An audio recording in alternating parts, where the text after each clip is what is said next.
প্রথমত হচ্ছে গুরুতর অপরাধের ক্ষেত্রে আরপিওর ধারা 91 যেটা আছে প্রার্থিতা বাতিল করার, এটা ইতোপূর্বে আচরণবিধিতে ছিল না, সন্নিবেশিত ছিল না, এটাকে সন্নিবেশ করা হচ্ছে। দ্বিতীয়ত হচ্ছে বিল বোর্ডের ব্যবহার অতীতে ছিল না, এটাকে ইন করা হচ্ছে। পোস্টার ব্যবহার বাদ করার ব্যাপারে যেটা একটা সংস্কার কমিশনেরও একটা প্রস্তাব ছিল, আমরাও একমত হয়েছি, আমরা পোস্টার ব্যবহার বাদ দেওয়ার ব্যাপারে সম্মত হয়েছি। ব্যানার, ফেস্টুন, প্রতিদ্বন্দ্বী প্রার্থী ইত্যাদিগুলোকে নতুনভাবে সংজ্ঞায়িত করা হয়েছে।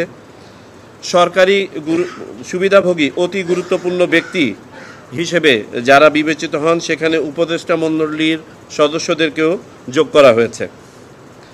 বিভিন্ন সরকারি ফ্যাসিলিটির ব্যবহার যেমন সার্কিট হাউস, ডাক বাংলো, রেস্ট হাউস, এটার উপরে কিছু বিধিনিষেধ দেওয়া হয়েছে। আমাদের পরিবেশ বিষয়ে বিশেষভাবে আলোচনা করা হয়েছে যে প্রচারণায় পরিবেশ বান্ধব সামগ্রীর ব্যবহারের ব্যাপারে জোর দেওয়া হয়েছে। ভোটার স্লিপ ইন্ট্রোডিউস করার ব্যাপারে একটি সিদ্ধান্ত হয়েছে। টি শার্ট, জ্যাকেট ইত্যাদির ব্যাপারে যে অতীতে ছিল, বিধিনিষেধ ছিল, এটার ব্যাপারে একটু শিথিল মনোভাব পোষণ করা হয়েছে। আর্মসের যে সংজ্ঞা ছিল সেই সংজ্ঞার মধ্যে, অর্থাৎ অস্ত্র, এর সংজ্ঞার মধ্যে দেশীয় অস্ত্র শামিল করা হয়েছে।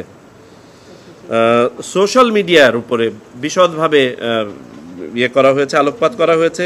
সোশ্যাল মিডিয়াকে ডিফাইন করা হয়েছে, সোশ্যাল মিডিয়ার ভিতরে ডুজ অ্যান্ড ডোন্টসকে ডিফাইন করা হয়েছে।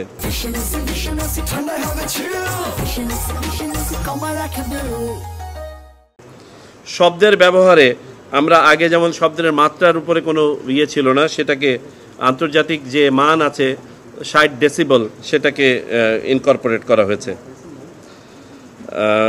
প্রচারণা 3 সপ্তাহই থাকবে। শিক্ষা প্রতিষ্ঠানে যে সকল প্রার্থী সভাপতি বা সদস্য হিসেবে পরিচালনা পর্ষদে থাকবেন বা মনোনীত হয়েছেন, সিদ্ধান্ত হয়েছে যে তাদেরকে এই প্রার্থিতা চূড়ান্ত হওয়ার পরে সেখান থেকে পদত্যাগ করতে হবে। কোনো শিক্ষা প্রতিষ্ঠানে পরিচালনা পর্ষদের সভাপতি বা সদস্য হিসাবে যদি কোনো এই প্রার্থী নির্বাচনে অংশগ্রহণ করেন, কোনো প্রার্থী যদি থেকে থাকেন, তাহলে নির্বাচনে তিনি যখন প্রার্থিতা লাভ করবেন তার আগে তাকে পদত্যাগ করতে হবে। কারণ এইসব শিক্ষা প্রতিষ্ঠানের শিক্ষকরাই প্রিজাইডিং অফিসার, পোলিং অফিসার হিসাবে ব্যবহৃত হয়ে থাকেন এবং এটা সংস্কার কমিশনেরও একটা সুপারিশের মধ্যে ছিল। সরকারি ব্যক্তি, সরকারি প্রতিষ্ঠান, সরকারি প্রপার্টি ইত্যাদি ব্যবহারের উপরে আরও নিষেধাজ্ঞা কঠোর করা হয়েছে। সোশ্যাল মিডিয়া ব্যবহারে কোনো ধরনের ফরেন ইনভেস্টমেন্ট না করা হয়েছে। কমনভাবে একটি প্ল্যাটফর্ম থেকে সকল প্রার্থী যাতে ইস্তেহার ঘোষণা করতে পারেন বা করেন, সেটার বিধান করা হয়েছে। ডায়ালগে অংশগ্রহণের ব্যাপারে যে ইয়েটা আছে, যে আপনাদের বিভিন্ন টিভি মিডিয়াতে, বিভিন্ন মিডিয়াতে যে ডায়ালগের আয়োজন হয়ে থাকে, এটাকে সম্মতি দেওয়া হয়েছে।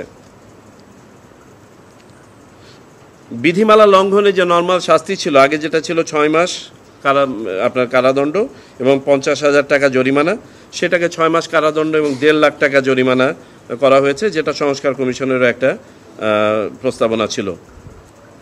আর অঙ্গীকারনামা নতুনভাবে সংযোজিত করা হয়েছে এই বিধিমালা মেনে চলার ব্যাপারে, এইটাই দল এবং প্রার্থী উভয়ের। আচরণ বিধিমালার খসড়া চূড়ান্ত হলো, তবে মনে রাখতে হবে যে আচরণ বিধিমালার অনেকগুলো পরিবর্তন বা সংশোধন এটা আরপিওর উপরে নির্ভরশীল। সুতরাং বর্তমানে যে এটা চূড়ান্ত হলে এটা প্রকাশিত হয়ে যাবে আমাদের ওয়েবসাইটে, উপরে লেখা থাকবে আরপিও সংশোধন সাপেক্ষে। আমি তো বলে দিলাম সাপেক্ষে, এটা হতেই পারে, কারণ আমাদের কিছু জিনিস অবহিতকরণ প্রয়োজন এবং এটার সাথে আবার মতামতের বিষয় আছে, অনেকে পক্ষে বিপক্ষে এটা নিয়ে আলোচনা হবে, আমরা চাই সেই আলোচনাগুলো হোক। ব্যানার আছে, ফেস্টুন আছে, বিলবোর্ড নতুনভাবে অ্যাড হয়েছে, সোশ্যাল মিডিয়া আছে, লিফলেট আছে, হ্যান্ডবিল আছে, এগুলো সব আছে, শুধু পোস্টার নাই। মানে বুঝি নাই। অতীতের যে বিধান ছিল বিধানের কোনো পরিবর্তন করা হয় নাই, শুধুমাত্র ডিজিটাল বিল বোর্ডে যেহেতু এটা ডিজিটাল সেখানে হয়তো বা কালারের উপর আমরা নিয়ন্ত্রণটা রাখতে পারবো না, বাকি সবখানে সাদা কালোর যে বিধান ছিল সেটা থাকবে। দল এবং প্রার্থী উভয় একটা হলফনামা দিবে যে এই যে আচরণবিধি এই আচরণবিধি তারা মেনে চলবেন।